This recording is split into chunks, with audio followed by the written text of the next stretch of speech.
नमस्कार छोट्या मित्रांनो, आजच्या आपल्या गोष्टीचे नाव आहे सोन्याची कोंबडी.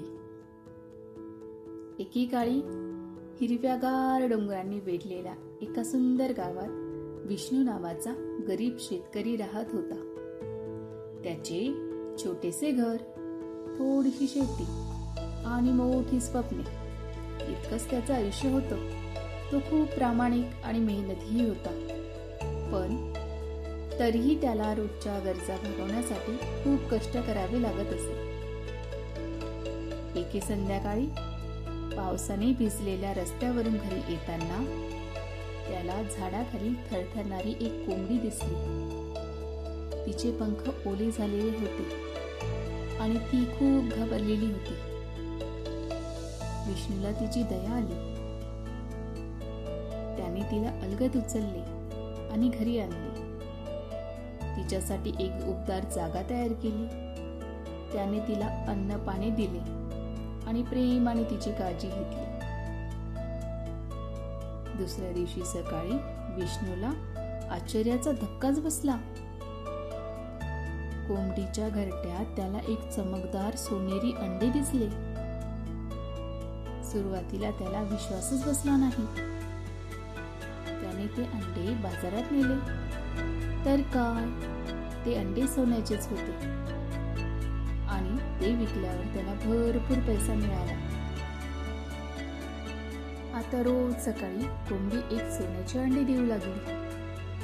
विष्णू रोज बाजारात अंडे विकून श्रीमंत होत होता. हळूहळू विष्णूची गरिबी दूर होत गेली. त्याने नवीन घर बांधले, शेतात सुधारणा केली, दारापुढे गाडी, ट्रॅक्टर आले. सगळे त्याचे कौतुक करायला लागले. पण काळ जसजसा गेला तसतसा विष्णूच्या मनात एक वेगळाच विचार वाढू लागला. त्याच्या मनात लोभाचे बीज उगवले. तो एका रात्री विचार करू लागला, जर ही कोंबडी रोज एक अंडे देते तर तिच्या पोटात कितीतरी अंडे असतील. जर मी तिला कापले तर सगळी अंडी मला एकदमच भेटतील आणि मी एकदमच श्रीमंत होईल. लोभाच्या विचारांनी विष्णूला झोपच येत नव्हती. आता त्याला रोज थांबणे कठीण वाटू लागले. दुसऱ्या दिवशी सकाळीच त्याने एक भयंकर निर्णय घेतला. कोंबडीला उचलले, घरात घेऊन आला आणि आज मी सगळी अंडी एकाच वेळी मिळवणार असे म्हणत त्याने कोंबडीचे पोटच कापले. आणि विष्णूला परत एक आश्चर्याचा धक्का बसला. कोंबडी मेली होती. पोटात ना सोन्याची अंडी ना कोणतीही जादू. तो रोज त्या कोंबडीची आठवण काढून पश्चाताप करत राहिला. त्याला समजले की खरे धन म्हणजे संयम, कृतज्ञता आणि समाधान असते. त्याला आपल्या चुकीची जाणीव झाली, पण त्याला आता फार उशीर झालेला होता.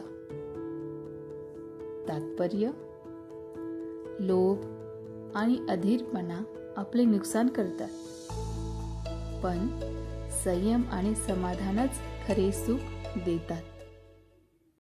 हॅलो छोट्या दोस्तांनो, आवडली ना मग आजची गोष्ट? तर अशाच नवनवीन गोष्टींसाठी चॅनलला लाईक करा, शेअर करा आणि सबस्क्राईब करायला विसरू नका. Bye bye.